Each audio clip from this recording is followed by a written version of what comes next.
000 de lumière. Alors, ce sculpteur sculpte avec quoi? Et il sculpte la lumière, justement, si on peut... Et comment fait-on pour sculpter de la lumière? On se fait pas mal. Vous allez voir. Mais d'abord, alors il s'appelle Yann Carsalé. Et Yann, il a deux passions dans la vie. C'est la mer et la lumière. Alors, il n'est pas un peu breton, celui-ci? il est douarnenez, donc quoi douarnenez, famille de marins, donc bah forcément Ker, ça doit Salé, influencer. Yann, ça va, oui. Alors il est plasticien, artiste, sculpteur, vous le disiez, et puis je pense qu'il a dû tomber dans la lumière tout petit. Et il a expérimenté son travail artistique autour de l'eau, autour de la mer, la nuit plus exactement. Donc en fait il a essayé de recréer des univers lumineux. Vous savez, comme quand on voit les algues dans l'eau la nuit. Si vous illuminez, enfin, vous voyez ou vous... Non, vous voyez pas. Non, j'ai l'impression que vous voyez pas. Non, Ouais. je fréquente pas beaucoup les algues la nuit. Dans l'eau, en plus, c'est très précis quand même.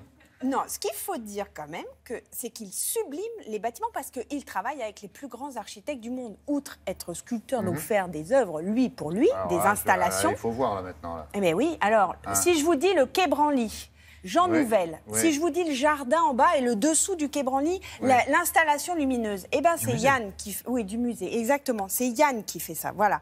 Et donc ça veut dire que toutes ces lumières... Oui, c'est ça, voilà, exactement.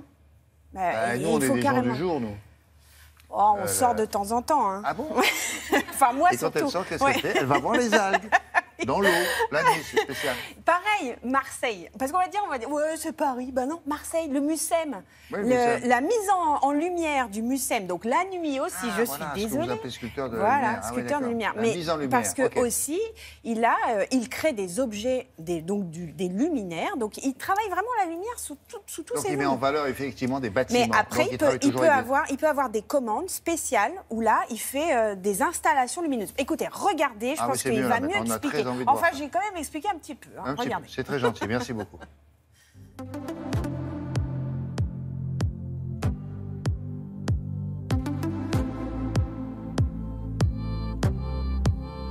Vous, quand même, ce qu'il faut expliquer, c'est que vous avez toujours travaillé la lumière. Oui, un peu comme d'autres ont travaillé le métal, etc. On travaille assez proche de la sculpture, en réalité, sous forme d'installation.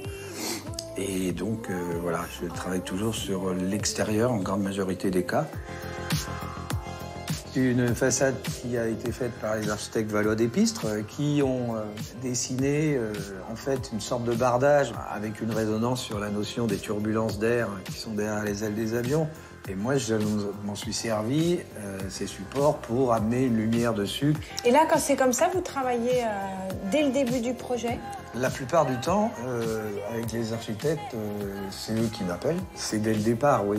Mais la plupart du temps, c'est bien avant que tout soit terminé, oui. Bah, vaut mieux, parce qu'il faut passer un peu de câble, quand même.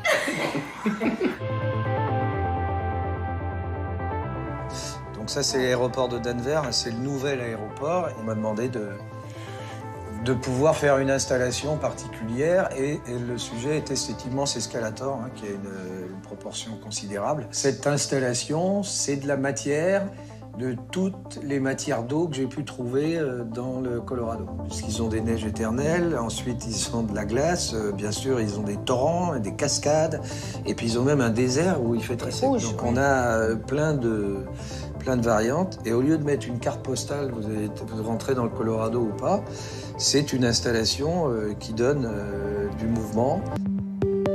Alors, il y a des objets aussi, parce que... Comme on a vu que, en fait, je suis autant sur la nature que sur l'architecture, et que ce qui m'intéresse, c'est tout le paysage, dès que le crépuscule jusqu'à l'aube me permet d'investiguer. Mon idée, c'était de faire quelque chose qui soit... vous voyez, nomade, et qu'on puisse circuler avec sa lumière, qu'on puisse l'amener avec soi. Qu'est-ce que vous n'avez pas fait que vous auriez envie de faire? Je veux absolument faire un bateau de croisière, mais qui ne serait pas un bateau de croisière normal, ce serait plutôt un bateau des Lumières. Je voudrais pouvoir travailler sur ce bateau chaque nuit en projetant des matières que j'aurais pu capter le jour. C'est quelque chose que j'aimerais vraiment réaliser.